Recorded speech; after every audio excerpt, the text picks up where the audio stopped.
राधे राधे दोस्तों। कैसे हैं आप सब। आज की कहानी है नापसंदगी ही पसंदगी का कारण बनी।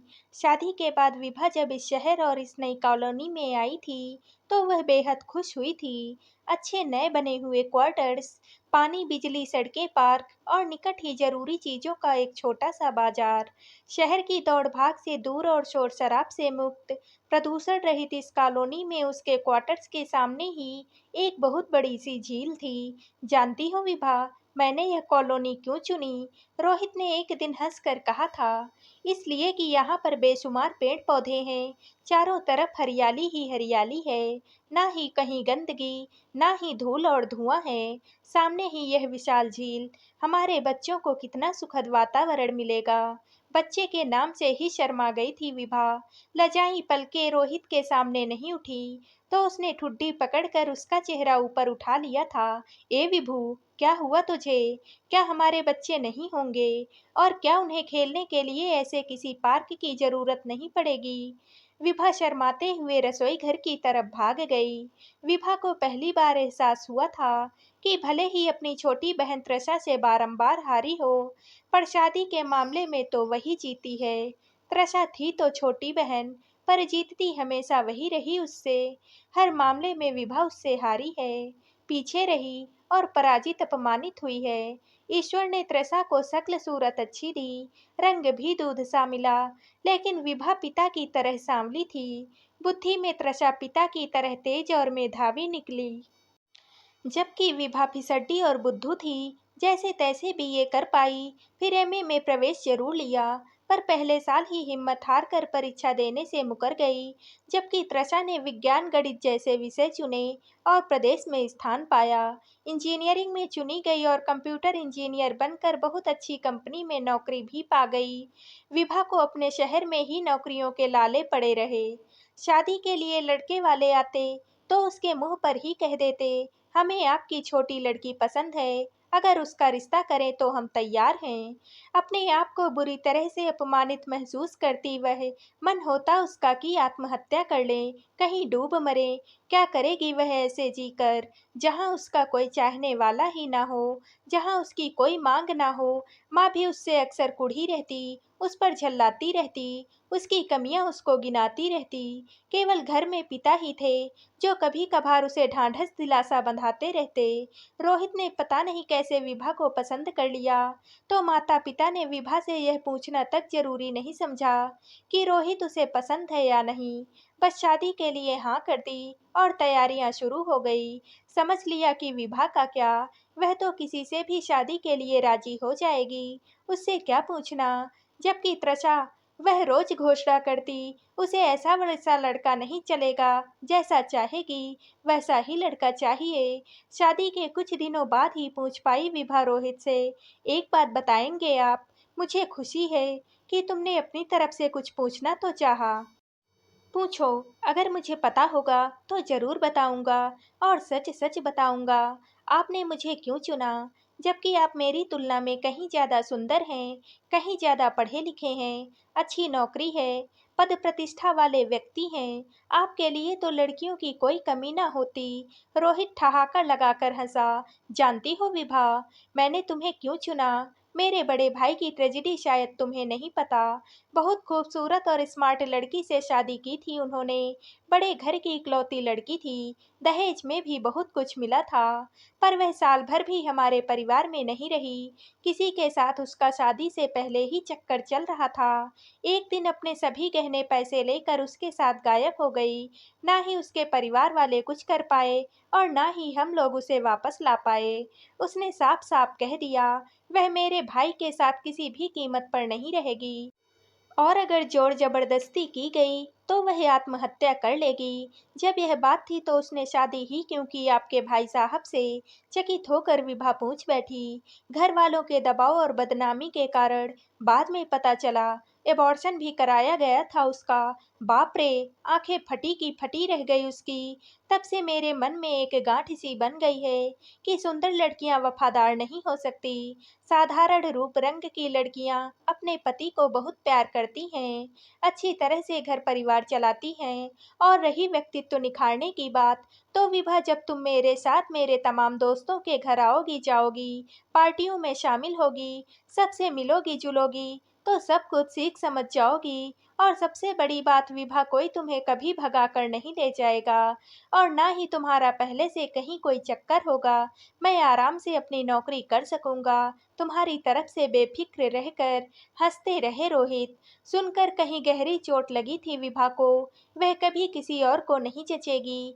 कोई और कभी भी उस पर डोरे न डालेगा, ना ही उस पर आंख गड़ाएगा। इसलिए इसलिए पसंद की गई कि शायद उसका कोई पहले से चक्कर नहीं होगा, क्योंकि किसी ने कभी उसे पसंद ही नहीं किया होगा।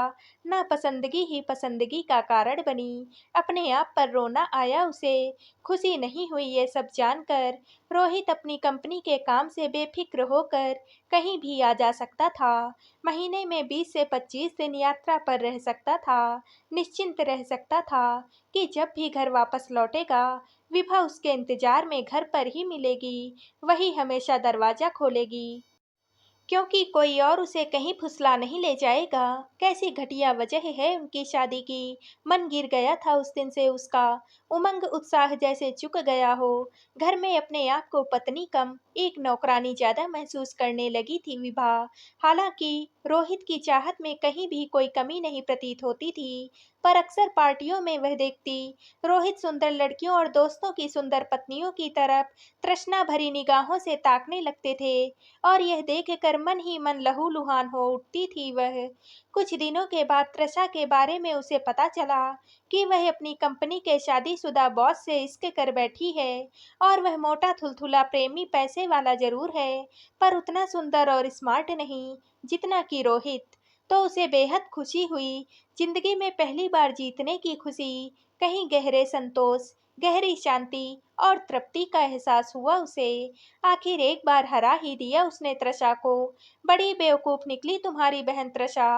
रोहित ने एक बार बाहर की यात्रा से वापस आकर बताया उसे। अपनी कंपनी के बॉस को दिल दे बैठी और सरेआम उससे शादी कर ली। बेचारी पहली बीवी अपने बच्चों के साथ मायके चली गई। और उम्र का फासला तो देखो, बॉस 45 पार का व्यक्ति और वह 25 की। अपने किए पर बाद में पछताएगी देखना। रोहित के स्वर में व्याप्त तृषा के प्रति यह सहानुभूति विभा को बेहद खली, पर प्रकटतः वह चुप ही रही। कुछ देर तक सोचने के बाद किसी तरह बोली, कहाँ तो कहा करती थी कि वह ऐसे वैसे से शादी नहीं करेगी, और कहाँ उसने ढलती उम्र के प्रौढ़ पति को चुना, और वह भी शादीशुदा, बाल बच्चों वाला। बात हंसी में ही कही थी रोहित ने, पर विभा एकदम भीतर तक सुलग गई सुनकर। अगर उसे अपनी जवानी ऐसे ही लुटानी थी तो मेरे संग रहने लगती। मैं क्या बुरा था, अच्छा खासा कमा लेता हूँ, उसकी तुलना में कम उम्र और जवान भी हूँ। कितना मुश्किल होता है कभी कभी रोहित को सहना।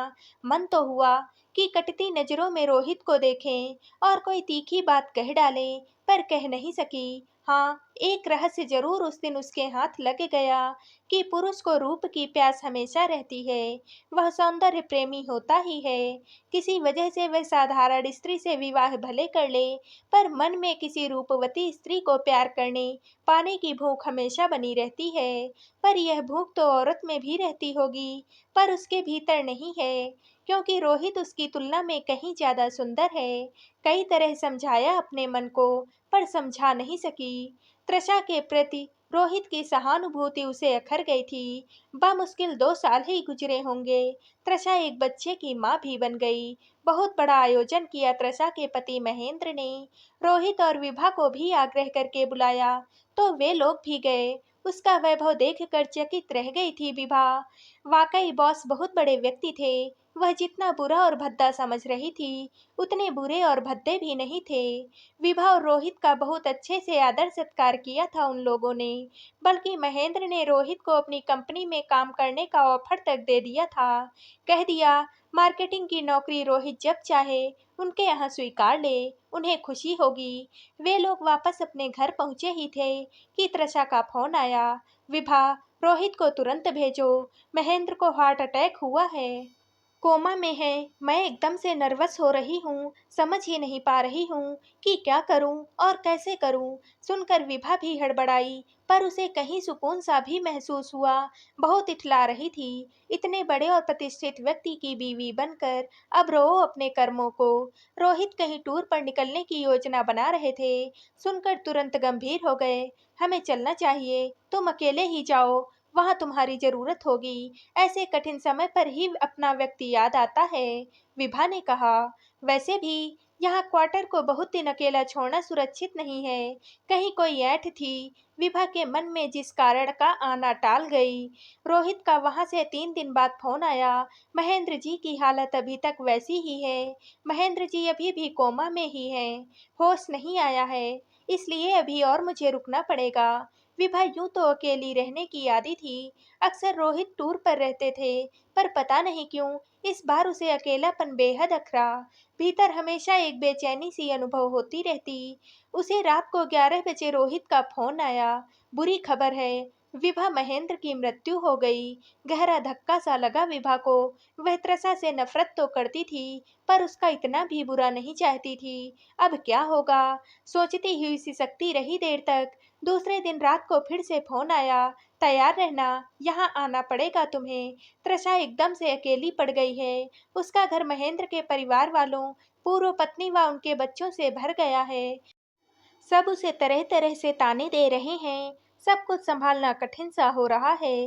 तृषा को तुम आकर संभालो कुछ दिन, मैं कानूनी पहलू देखने में उलझा हूँ। विभा मम्मी पापा के साथ ही पहुँच गई तृषा के घर।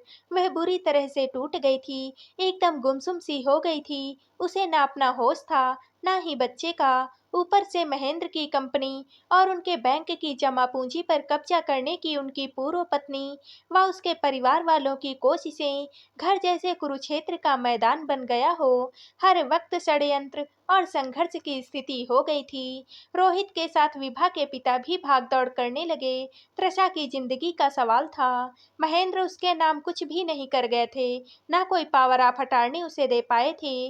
बस तृषा 4 डायरेक्टरों में से एक थी, इसलिए अकेले कोई निर्णय लेने की स्थिति में भी नहीं थी। बैंक के कुछ खाते तृषा जरूर अपने दस्तखतों से चलाती थी, पर उनमें भी कोई खास पूंजी नहीं थी। जिन खातों में अधिक धन था, उन्हें स्वयं महेंद्र चलाते थे। उनमें तृषा को नामित भी नहीं कर रखा था। नामित थी उनकी पूर्व पत्नी, और इस बात पर शायद महेंद्र ने जीते जी कभी ध्यान ही नहीं दिया था। रोहित ने विभा से कहा, तृषा को यहाँ से ले चलना पड़ेगा, यहाँ उसका कुछ खास रह नहीं गया है।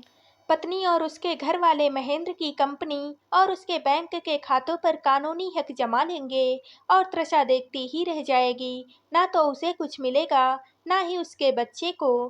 तृषा का दुख विभा को भी उस वक्त बेहद दुखी कर रहा था, पर वह कर ही क्या सकती थी। कानूनी दांव-पेचों से यह वाकिफ नहीं थी। 2 डायरेक्टरों ने तृषा का साथ दिया और एक अलग कंपनी खोलने का प्रस्ताव रखा। तृषा ने सिर्फ सिर हिलाकर अपनी स्वीकृति दी। रोहित उसमें कुछ धन लगाने को राजी हो गए। उत्पादों की मार्केटिंग की जिम्मेदारी रोहित ने अपने हाथ में ले ली। विभा वापस लौट आई। विभा लौट जरूर आई, पर जिस तरह रोहित तृषा की सहायता कर रहे थे, उसका और उसके बच्चे का जिस तरह से वह ख्याल रख रहे थे, जिस तरह उनके लिए वह चिंतित थे, उससे विभा का माथा ठनक गया था। कहीं वह स्वयं ही ना उजड़ जाए, कहीं उसके सर्वस्व पर तृषा ही कब्जा न कर ले। कहीं रोहित ने तृषा के व्यवसाय में इसलिए तो धन नहीं लगाया कि तृषा को हासिल कर सके। तृषा विभा के मन में फांस की तरह गड़ने लगी। रोहित उसके पास आते जाते रहेंगे, काम का बहाना भी रहेगा।